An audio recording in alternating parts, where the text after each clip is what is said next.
I could take the highway instead of going. He said, why would you want to go downtown? So the lady said, well, you see, I'm actually on my way to a hospice, to an old age home. I'm leaving now. This is my suitcase. I've lived where I've lived for over 60 years, and you're driving me to the place where I probably will live out the last days of my life. And I want, before I arrive at the hospice, to go through downtown one more time, just to remember. And the taxi driver was very touched. So touched was he that he turned off the meter and he took her downtown through the longer route. And as he's taking her, she says, oh, this is the hall that my husband and I got married in 70 years ago. Oh, and that's where we had our first, that's where I had my first job. Here's where we had our anniversary. And he's taking her this very circuitous route because she kept saying, if we go down that road, oh, that's where I went to school as a child. Wow, I remember that. This is where my children surprised us with a birthday party. My husband and I, he passed away 20 years ago. But this is where our children took us out, that restaurant over there. And I remember this and I remember that. And she's so animated. And he's very patiently taking her on this long 2-hour taxi ride. And finally, she says, okay, we can go. And they drive to the hospice, and he helps her in. And there are people there who clearly were waiting for her.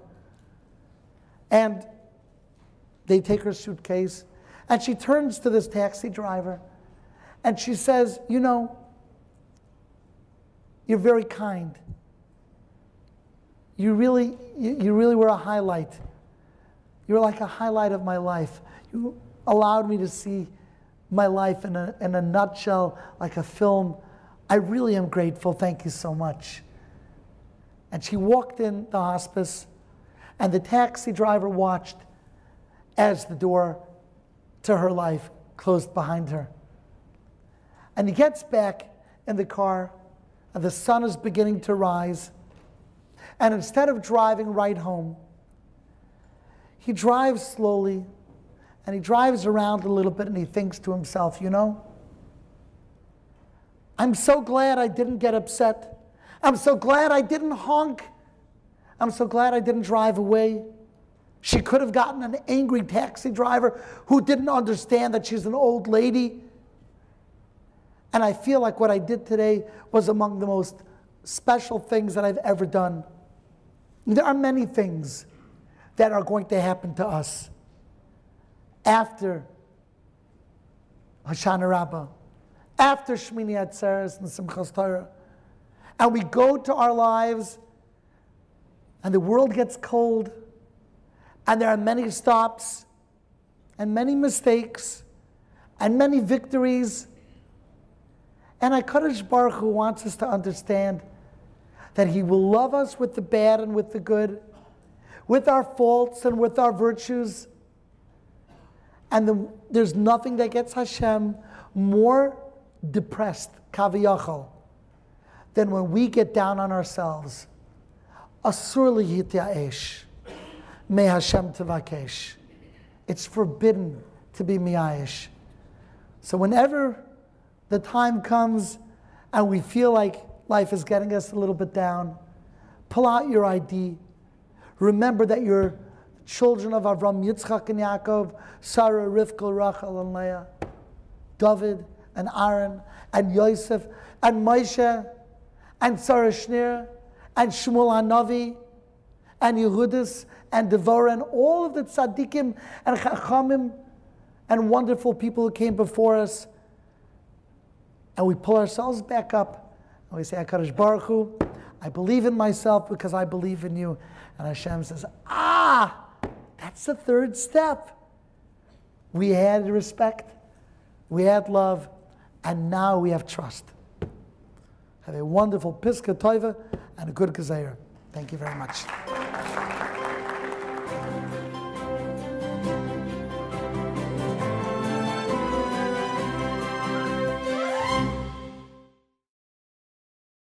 Of all the holidays, it seems like Sukkot is the one that my kids really love the most. They get very excited about the idea of, camping out in the wilderness for a week.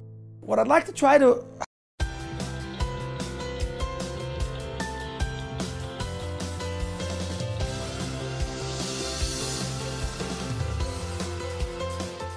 Medrash brings the pasuk that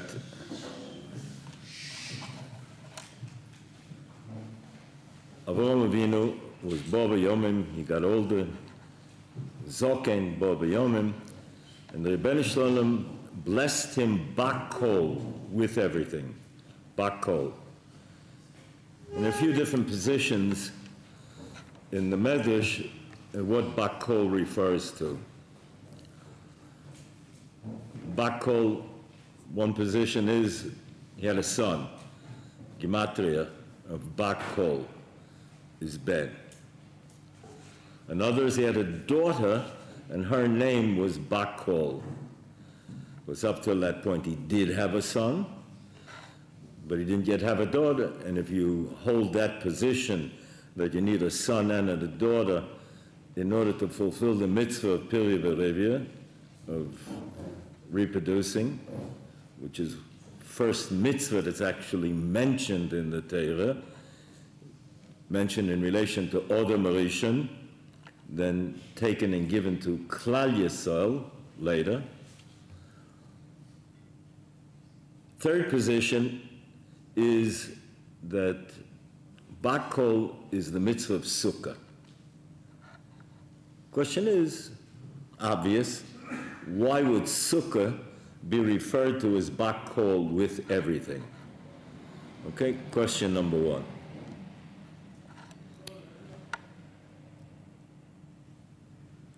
Question number two.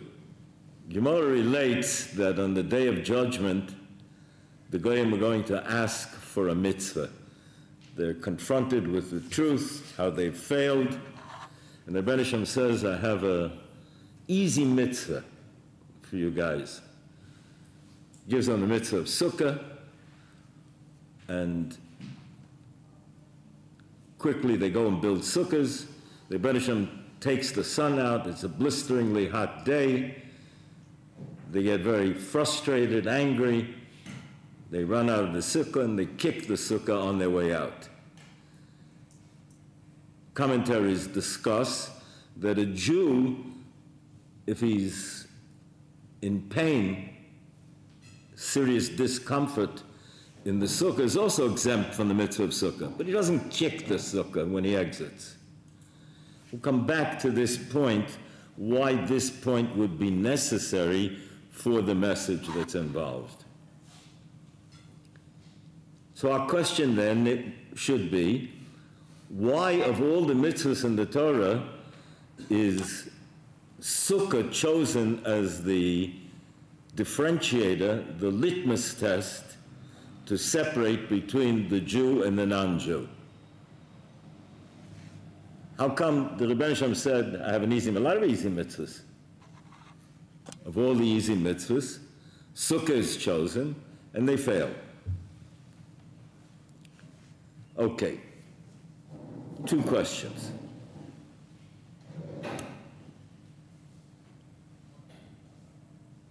Third question. The Torah brings that the three Yom Tovim, Pesach, Shavuos, and Sukkot, correspond to the patriarchs. Avram to Pesach, Yitzchak to Shavuos, and Yaakov to Sukkot. Now Yaakov, early on, says that he put his cattle in a sukkah. The first mention of the word sukkah, it corresponds with Yaakov. Two, we could understand it in another way. Yaakov, the Ramban already points out in Parshas Lech Lecha that you find that Avram and Yitzchak spoke to the world community. They were Keira b'Shem Hashem. They went out to proselytize for the 7 mitzvahs of the Noahide Code. They spoke directly to the world. You do not find by Yaakov that he goes out and is Keira b'Shem Hashem. Why not? Says the Ramban, because Yaakov now creates a new reality. Avram produced the Yishmael, Yitzchak, and Esav. Terminology is used that their progeny were not complete. They weren't shleimin. Yaakov produces the Shiftei Kor, the tribes. And though we have descriptions of certain failings of the tribes, alongside that, we have Chazal teaching us that they were all tzaddikim. Whatever their failings were, there was some calculation. It was a mistake in cheshbon, a mistake in calculation, misjudgment. And they did tshuva. So Yaakov now brings Klal Yisrael in the development of the nation to a point where we still want tikkun ha'olam, but it's going to happen a different way. It's going to happen not through us going directly through the world, to the world. It's going to happen by us perfecting ourselves as a nation, and then as a nation impacting the rest of the world. We have from Kadmainim, a Meseres, Es Avrom Bakol in Gematria is Tikkun Ha'olam. Now somehow Sukkah then, there's an irony here, there's a paradox. What is the paradox? The paradox is that Yaakov now is then being told, work from within, Klal Yisrael. Create a model. And then this model will then be a working laboratory. We no longer go out and proselytize to the world. What do we want to do ideally? Demonstrate to the world. How do we demonstrate? By creating a working ideal society that is a model to emulate in Eretz Yisrael. And the thrust of this energy acts as a magnet and draws people to come to us. When that doesn't happen, what does happen? Klal Yisrael then gets dispersed, and Klal Yisrael then has to create some kind of a force that picks up filings of sanctity, nitzotzos of kedusha, sparks of sanctity in the world and bring them back. But ideally, if we would put our act together here in Eretz Yisrael, we wouldn't have to be dispersed to get those sparks of kedusha. They would come here. There's a very interesting Rabbi Kivega. Rabbi Kivega talks laying in the parsha that the Rebbeinu Shalom offered, and according to the interpretation of Chazal, the Rebbeinu Shalom went through Seir and Poron, that the Rebbeinu Shalom offered the Torah at Sinai to the non-Jewish world, and they rejected it, each for their own reasons. Rabbi Kivega was once asked, how come we find Geirim that are tzaddikim, and we find Jews that are rather obnoxious in their relation to our Meseres? Rabbi Kivega said there's no question that when the non-Jews were offered the Torah, the overwhelming majority rejected it in each place, Yishmael and Esav, but there must have been individuals that wanted it. And these Geirim are the children of those individuals. When Klal Yisrael did accept the Torah, overwhelmingly, there must have been individuals that were not so happy with it. These Jews are the children of those people who didn't really want it. Rabbi Kivega. Okay, so what is the paradox? The paradox is that Sukkot is the time that we energize the entire world. We bring korbanos, we bring sacrifices for the non-Jewish world. Goa makes the brilliant cheshbon of how it works out for Yishmael and for Esav, the exact amount of korbanos. There are 70 nations, 70 korbanos, and how the days correspond with the korbanos, with the beautiful diuk that you see what is the reference to Yishmael and what's the reference Sia Chatos, and when it's Chatos, it works out. It's fascinating grow. Okay, but it's the time that we are helping the world get its sustenance. The bounty of the world is rooted in what Klal Yisrael does in Eretz Yisrael, and Klal Yisrael from Eretz Yisrael goes out an energy, a force which supplies whatever kind of sustenance is going to be had for the rest of the world. Isn't it ironic then that at the time that we are addressing ourselves to sustain, support, help the nations of the world, that's the time that we're being more introverted, we're being more Yaakov-like, which is to create mechitzas. This corresponds, of course, with the idea that Avram called the place of the Beis Mikdash a har, a mountain, Yitzchak a soda, a field, and Yaakov bayis. Bayis has mechitzas. Mechitzas keeps that which is outside out and that which is inside in. It separates. So somehow the paradox here is you want to help the world, you want to bring about Tikkun Olam, be more Jewish, not less Jewish. Don't immediately skip the step of being a universalist who skips the steps. We have to go, get another child into Cheder, another boy into Osameach, another girl into Nevei Yerushalayim. That's how you're bringing about Tikkun Olam.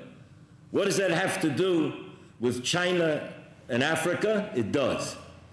Because you're bringing about a more perfect society, and this society will more likely create this spiritual energy, which will then, as an entity, impact the rest of the world. That's our prescription, that's our remedy. Anything else? As you remember the story of the dike that burst in Holland and the young boy who put his finger in to hold the bursting water pouring forth, temporary solution. This candidate, that candidate, this form of government, that form of government. Of course we should support anything that's reasonably sane and fair. We have to be supported. We're not a priority of our energies. Our energies are another child into Cheder, another Beis Mikdash. Why? Because that brings about Tikkun Olam. Because it creates the force and the energy and the community that from there it's going to happen. Okay, so Klal Yisrael, along this route, creates certain models. There is a model that's inherent and built into Torah. Yaakov represents emes, truth. Titein emes liYaakov, the Novi Micho says. Avram is chesed, that corresponds with kindness, extroverted kindness. He reaches out to the world. Yitzchak is gvura. While he reaches out to the world, he's yet involved in a kind of self-perfection and spiritual excellence.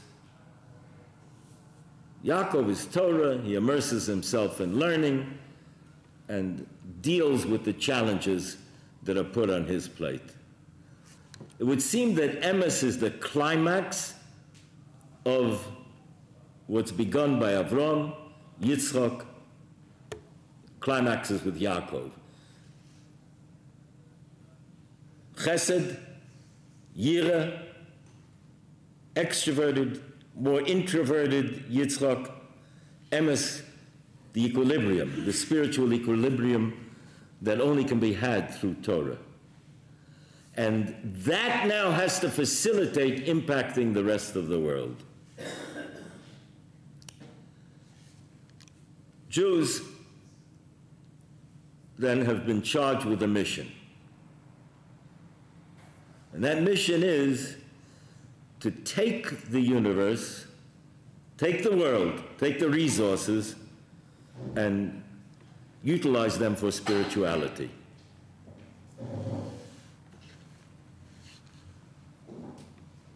Vilna Gaon brings famous Gaon, the posuk in Tilim, Ayin Vov, Vayhi b'shalem suko u'monose b'tzion, that completion, sukkah, b'shalem, Yerushalayim, sukkah, monose, in his dwelling place in Tzion. That's an allusion to two mitzvahs that one enters in with the entire body. Sukkah and Yishuv Eretz Yisrael. One comes in with one's entire body. Some people, I'm sure, are thinking, what about mikveh? Mikveh, there's no mitzvah. The duration in the mikveh is no mitzvah. You should be in and out. The practice of some Hasidim notwithstanding, right? There's no mitzvah to stay longer in the mikveh. Reb Chaim says the Torah is the moment of exiting. Eretz Yisrael and Sukkah, the mitzvah is more time in the Sukkah, more time in Eretz Yisrael. The being there, the state of being there is the mitzvah. So let's try and understand what these two mitzvahs have in common and why it would seem, we're coming back to our earlier question, why is Sukkah the test that separates between Jew and non-Jew? When a non-Jew sent a sacrifice to the Beis Mikdash, when the Beis Mikdash was up and running, it was always treated as a korban olah. Korban olah is completely consumed on the Mizbeach. Nothing is eaten. A shlomim, part is eaten. Yomor Menachos, in discussing why is that true, the Gemara says that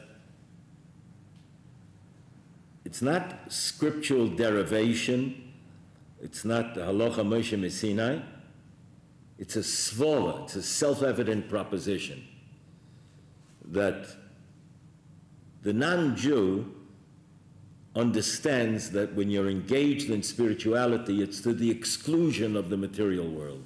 It's either or. Either you're engaged in spirituality or in the material world, in the physical. One or the other.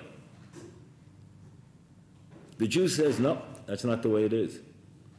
You have to capture the resource of the material physical universe and utilize it for spirituality, because that's where the way the Rebbeinu Shalom designed us and designed the world. There are inherent sparks of sanctity in everything. That's the way the Sfas Emes learns that Bolok says to Bilam, Am Yotzam Mitzrayim, people came out of Mitzrayim, v'chisas eino oretz. They've changed our attitude towards the material world.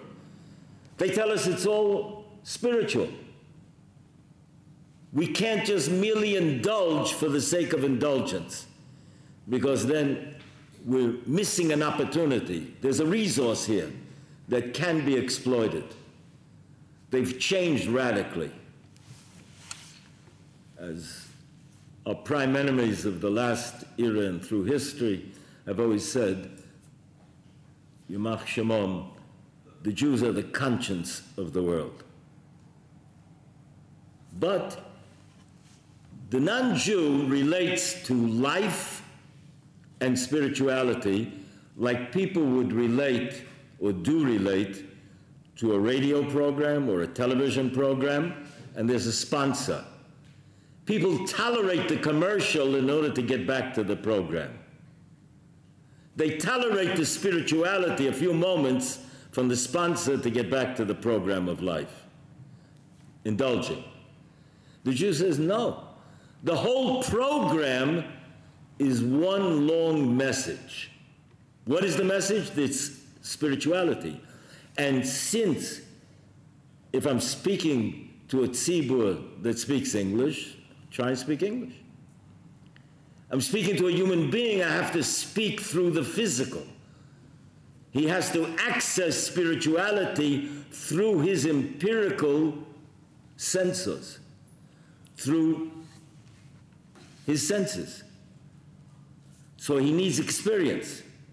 He needs to hold the lulav and shake the lulav. He needs to smell the psalmim.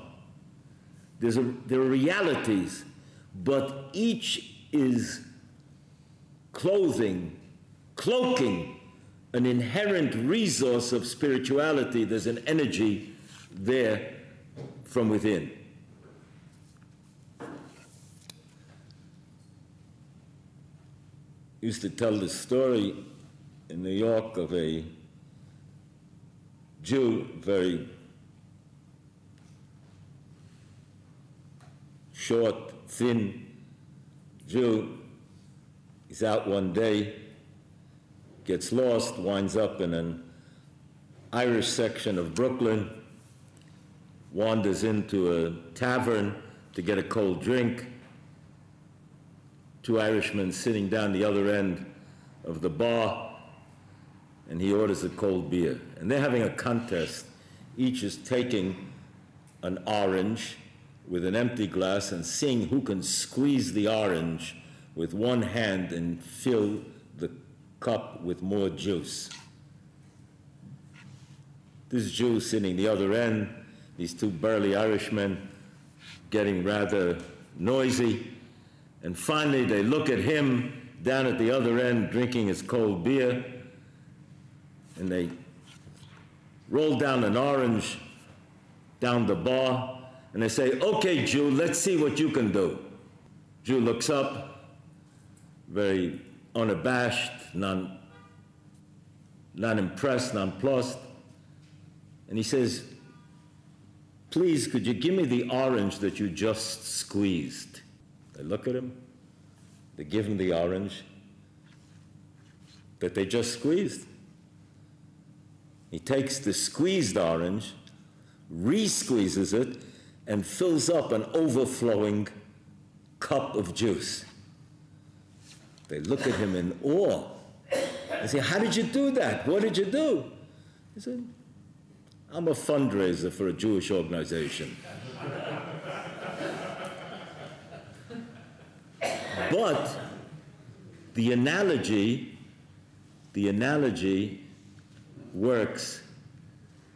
That's the way we approach spirituality. There's juice in every orange. That juice, we access our connection to the juice before we taste it. When Chazal say, Saita stira, L'Hashem ha'otzam aloy, everything belongs to the Rebbeinu Shalom, all the inventory of the world. And then it says, V'os nasan of Neodam has been given to man. Pre-bracha or post-bracha? Pre-bracha, it's the Rebbeinu Shalom's. Post-bracha, you've accessed now that there is a correspondence and there is a significance between the design of the taste bud and the design of this orange or this peach. Everything in the world did not have to taste delicious. It didn't have to deliver the enzymes that are acting upon the nerve cells that are sending the message to your brain.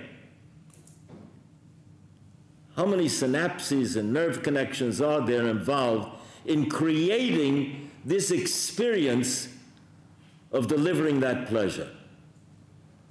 If you recognize there's hashgocha, it's providential, and there's a message. One Hollywood producer in my time who was famous for his outrageous statements, he was criticized that his films had no message, that they were very superficial. To which he responded, when I want to send a message, I use Western Union. The Jew says, no, everything is a message.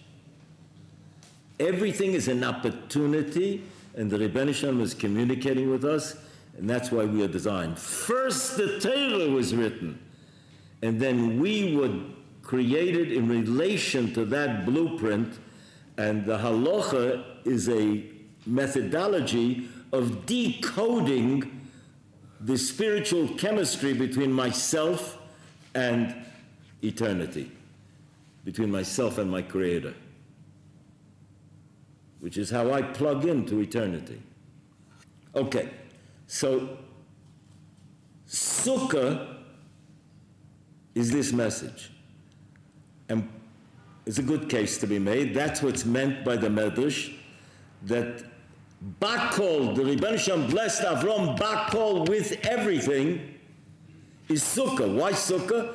Because Bakol means every facet. It's the only mitzvah that you fulfill while you're asleep, other than sleeping in Eretz Yisrael. Inhabiting Eretz Yisrael is a mitzvah. According to the Rabban, according to many others. Helping build the sukkah. You're creating a mechitza and another mechitza. And you're keeping something out and you're keeping something in. There's privacy. But Kol Yisrael, the entire Jewish people, theoretically could sit in one sukkah.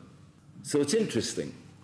It's this message, then, that on the Day of Judgment, when the non-Jews ask for a mitzvah, and the Rebbeinu Shalom gives them a mitzvah of sukkah, and they fail, because this violates, like Bollock said, they've changed their attitude towards the physical universe, because there's nothing that's unavailable to be utilized theoretically for sanctity. What is sanctity? Designating its purpose, orienting it towards its prime function, which is to give forth the juices of spirituality, the energy that reside in everything in the Beriah, in creation.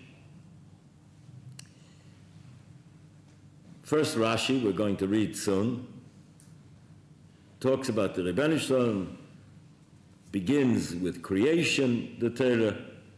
Why not begin with the first mitzvahs that are given to Klal Yisrael, if that's what it's all about? Because they're going to come along and complain. They're going to have a problem with us being in Eretz Yisrael. We had to establish that the Rebbeinu Shalom created this world and assigned the positions according to who could do what best and should do what. And Eretz Yisrael was given to Am Yisrael. And it's to the benefit of the world that we should be here and do our thing the way we're supposed to do it. It's to the world's advantage.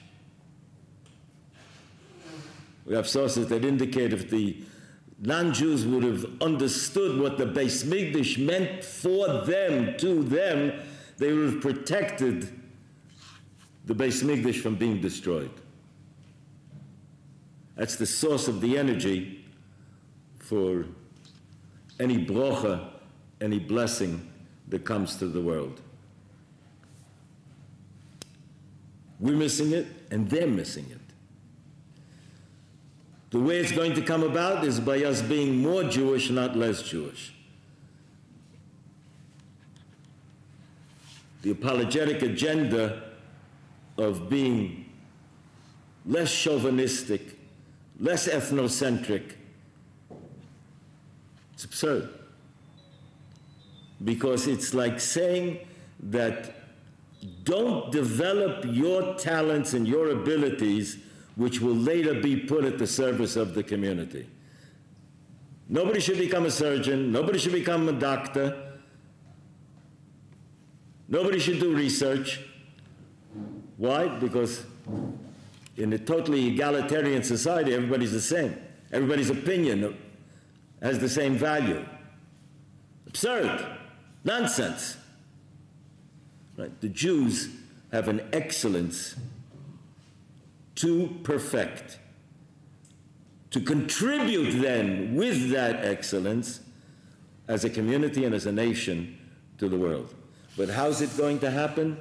Yaakov Dick.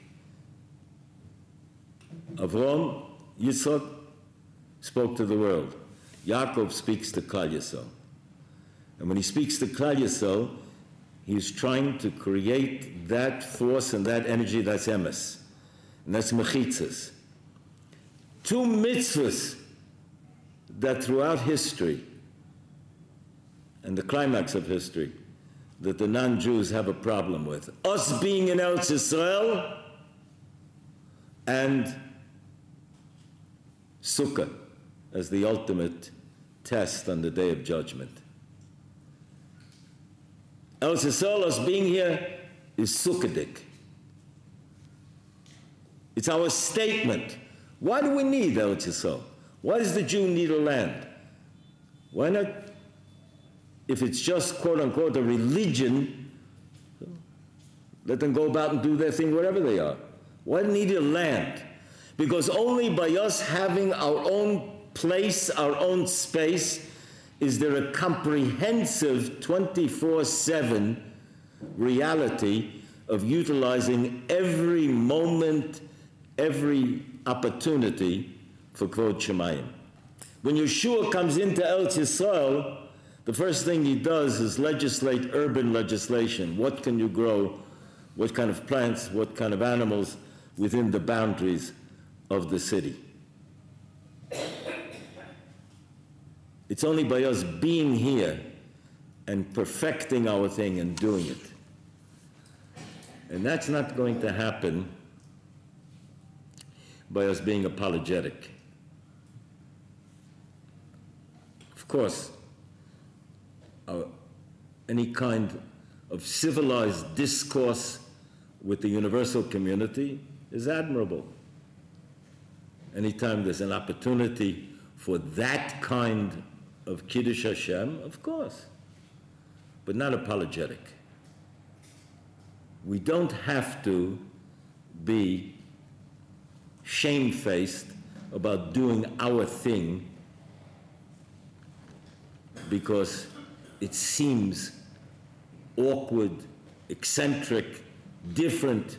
For a few thousand years, this is what's worked in keeping Am Yisrael together, in keeping us as a nation, and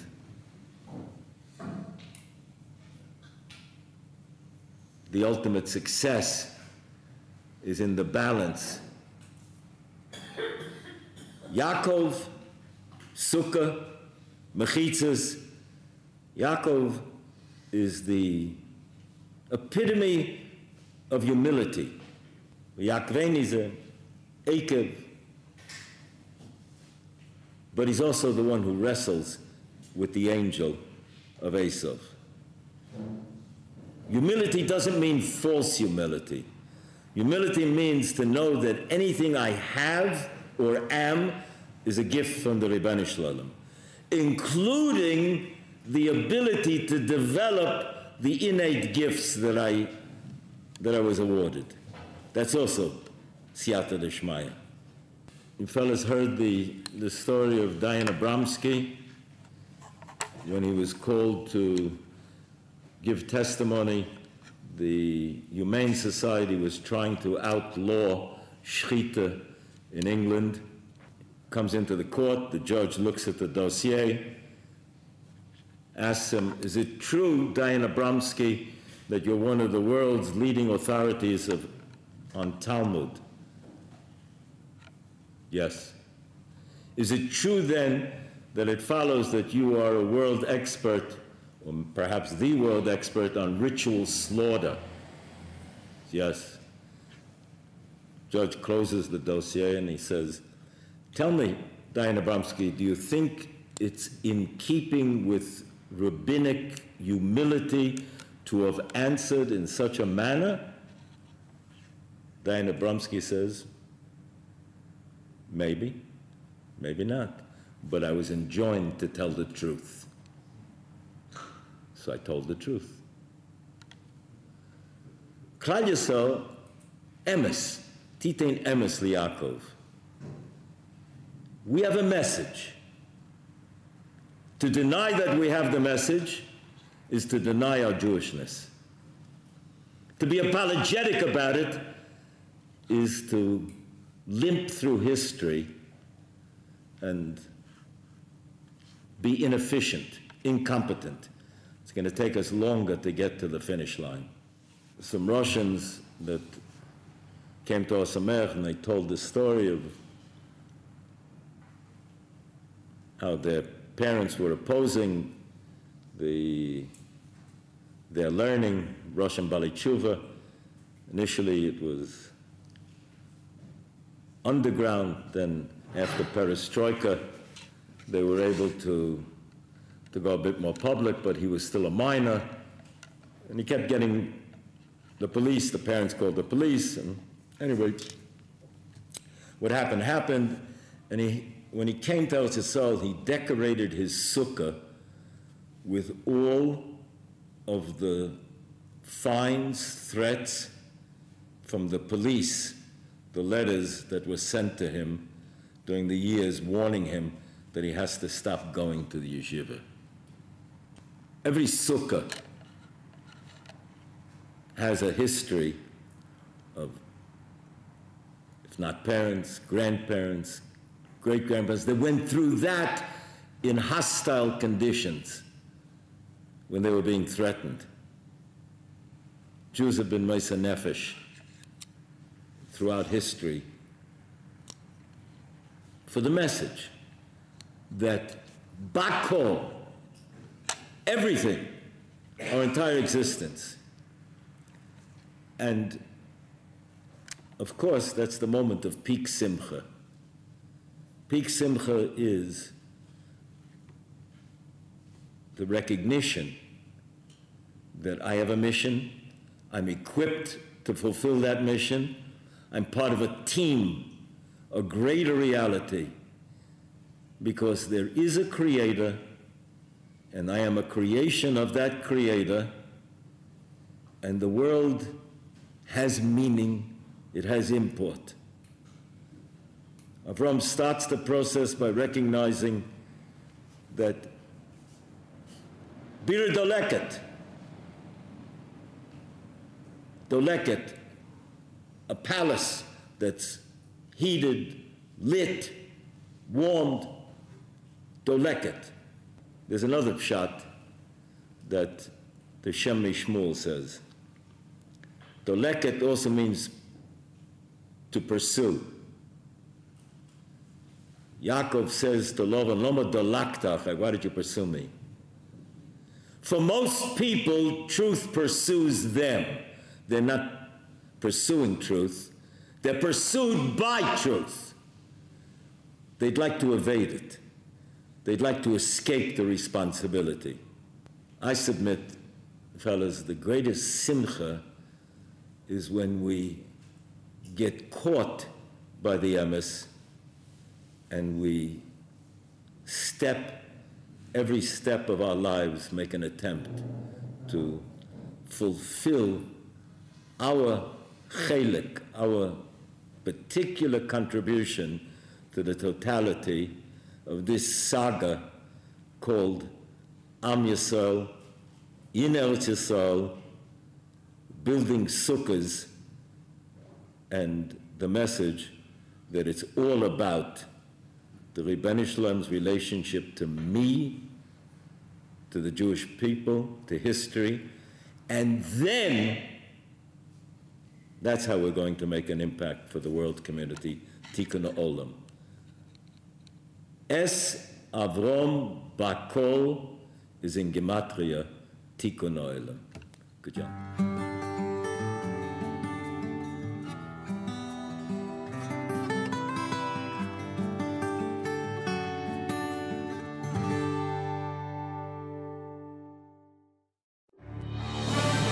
Bringing light and life to the nations. You're watching the Torah Learning Channel here at TorahLearningChannel.com.